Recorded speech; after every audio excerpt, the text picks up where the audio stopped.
For many years, Angie Dickinson stayed quiet about her relationship with Frank Sinatra. People always wondered what really happened between them. Now, at 93 years old, she is finally ready to speak. Her words are full of memories, love, truth, and a little bit of pain. Angie's silence was not weakness, it was strength, and now her voice is stronger than ever. Fans around the world are eager to know what she really felt. But before we hear her story about Frank, we must first look at who Angie Dickinson truly was. So, who was she in her early days? Before we dive into video, please subscribe our channel. Angie Dickinson was born in 1931 in a small town in North Dakota. She did not grow up in the spotlight, and no one could have guessed she would one day become one of Hollywood's most iconic women. As a young girl, Angie was quiet but curious. She loved movies and was fascinated by the glamorous lives of movie stars. In her 20s, she started joining beauty pageants and slowly entered the entertainment industry. Her natural beauty, charm, and strong personality helped her stand out. Her big break came in the 1950s when she appeared in several TV shows. Soon, big Hollywood producers noticed her. Angie's first major film role came in Rio Bravo, 1959, with John Wayne. Viewers loved her confident yet gentle style. She was not just beautiful, she was smart, bold, and full of class. Throughout the 1960s and 1970s, she worked in many hit films and TV shows. People admired her for choosing roles that showed strong, independent women. Angie became a part of what we now call the golden era of Hollywood. She acted with many famous stars, but she stayed humble. While many actresses came and went, Angie remained consistent. She was respected not just for her talent, but also for being kind and graceful behind the scenes. By the time she met Frank Sinatra, Angie had already made a name for herself. She was not just any young actress, she was a real star. That's why her connection with Frank was not based on fame or power. It was something deeper. But how did she and Frank Sinatra actually meet? What happened the first time their paths crossed? Angie Dickinson first met Frank Sinatra in the late 1950s. At the time, both were already famous. Frank was a music icon, known for his deep voice, charm, and strong personality. Angie, on the other hand, was a rising star in Hollywood. Their first meeting was not planned. It happened at a Hollywood event where many actors and singers were present. When Frank saw Angie for the first time, he was impressed. Angie later said that he had a way of looking at people that made them feel special. He came up to her, gave that famous Sinatra smile, and introduced himself in a very polite and smooth way. Angie, though confident, was slightly nervous. After all, this was Frank Sinatra, a legend in music and film. But to her surprise, he was warm, funny, and even a little shy. They spoke for a few minutes, but those few minutes were powerful. Angie said she felt a connection right away, something deep and unspoken. They did not talk about work or fame. Instead, they spoke about music, movies, and life. It felt personal. It felt real. That first meeting left a strong impression on both of them. Even though nothing romantic started immediately, the spark was undeniable. There was respect, interest, and an emotional pull that would grow over time. After that night, they started seeing each other more often at events and private parties. Their bond started forming slowly, away from the cameras and gossip. But what kind of relationship did they really have? Was it just friendship or something more? Now let's look deeper into what happened after that. How their bond grew into something rare and beautiful. After their first meeting, Angie Dickinson and Frank Sinatra began running into each other more often. These weren't official dates or public events at first. They would talk at private Hollywood parties, small dinners, and industry gatherings. With time, their conversations got longer and deeper. They laughed together, shared personal stories, and started trusting each other. Frank was not just a superstar to Angie anymore. She began to see the real man behind the fame. He could be charming and confident in public, but behind closed doors he was thoughtful, emotional, and even a little lonely. Angie offered him something not many could, genuine care without expecting anything in return. She was not trying to impress him. She was simply being herself, and that's what Frank truly liked about her. On the other hand, Angie found comfort in Frank's presence. He always made her feel safe and respected. Even though he had a strong personality and a tough image in the media, with Angie he was calm and gentle. Their connection grew slowly, like a deep friendship that had moments of love and emotional closeness. But surprisingly, they never made their bond official in public. While rumors sometimes appeared in magazines, nothing was ever confirmed. Why? Because what they shared was private, sacred, and personal. They didn't need the world's approval. They were happy just being there for each other when it mattered. Still, many people wondered, Were they just close friends, or was there something romantic between them? And why did they work so hard to keep it a secret? To find answers, we have to explore what became known in Hollywood as one of the most private and mysterious relationships ever. In Hollywood, secrets do not stay hidden for long. Paparazzi, gossip columns, and fans are always watching. But somehow, Angie Dickinson and Frank Sinatra managed to keep their deep connect away from the public eye. Many people suspected they were close, but no one could prove it. That's why their bond became one of Hollywood's best-kept secrets. Both Angie and Frank were private people. They did not like the idea of turning their personal lives into headlines. Angie once said that what they shared was too special to be turned into a publicity story. They did not want interviews, red carpet photos, or magazine covers showing them as a couple. They kept their relationship, whether it was love, friendship, or something in between, just between the two of them. When they did go out together, it was usually in private settings, quiet dinners, small music shows, or private homes of close friends. Their close circle respected their privacy and protected them from the media.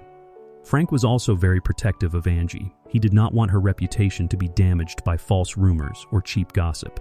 At the same time, Angie appreciated how safe and respected she felt with him. She never used his name to get attention, and he never used hers. That kind of mutual respect created a relationship built on trust, rare in showbiz. Some insiders knew about their connection but chose to stay silent. No one wanted to ruin something so pure. But while the world watched them from a distance wondering, they continued living their story quietly and with deep honesty. But how exactly did Frank influence Angie's life? What impact did he have on her as a person and as a professional? Frank Sinatra was more than just a singer. He was a powerful force in the entertainment world. He had deep connections in music, film, politics, even the White House. But for Angie Dickinson, Frank's influence was not about power or fame. It was about how he helped her grow, both as an actress and as a woman. Frank believed in Angie's talent. He saw in her something special, a quiet strength, intelligence, and grace that many in Hollywood overlooked. When others doubted her, Frank gave her confidence. He often reminded her how talented she was, how beautiful she was without even trying. His support gave her the courage to take on more challenging and meaningful roles in her career. Behind the scenes, Frank pulled a few strings. He quietly recommended Angie for roles, made calls to directors, and used his name to open doors, but never in a loud or controlling way. He respected her enough to let her make her own choices, but he was always there in the background, guiding her like a silent force. On a personal level, Frank taught Angie to be strong in a tough industry. He taught her how to protect her heart, handle pressure, and stay true to herself. Through his own struggles and battles, he showed her what it meant to survive the highs and lows of fame. But Frank was not perfect. He had a temper, a complicated past, and moments of deep sadness. And still, Angie never judged him. She understood him. That understanding created a bond that lasted for decades. So what were those private, tender moments between them? The ones that truly touched Angie's heart. Let's now look into the most heartwarming and personal memories she shared about Sinatra. Over the years, Angie Dickinson shared a few quiet, personal memories of Frank Sinatra, not the legend, but the man behind the fame. These were not grand public gestures, but small, meaningful moments that stayed with her forever. They were the kind of memories that make a woman smile years later, even at 93. One evening, after a long day of filming, Angie came home tired and emotionally drained. That night, without any call or message, Frank showed up at her door, not with cameras or flowers, but with 2 simple cups of coffee and one of his old vinyl records. He did not say much. He just sat beside her, played soft music, and let her rest her head on his shoulder. That one night spoke more love than 1,000 fancy dates ever could. In another moment, when Angie lost someone close in her family, Frank did not send flowers like everyone else. Instead, he flew across the country just to sit with her for 1 hour. He did not make it about himself. He just listened. He did not need to fix her sadness. He just chose to share it with her. That, Angie said, was the kind of man he truly was. Once Frank told her privately, "You are the calm in my storm." It may have been just one sentence, but to Angie, it meant the world. It told her how deeply he trusted her, respected her, and felt safe with her, something he rarely showed to others. But even with all this love and care, Angie never spoke publicly about these things for decades. Why? What stopped her from sharing this part of her life sooner? For over 6 decades, people asked Angie Dickinson about Frank Sinatra in interviews, articles, and private conversations. But every time, she smiled softly and gave no detailed answers. It was not because she did not care. It was because she cared too much. Angie belonged to a generation where privacy was sacred. She did not believe in turning her personal life into headlines. She once said, "Some love stories are too precious to share with the world, at least not until the time is right." She feared that if she spoke too soon, the story would belong to the public, not to her and Frank.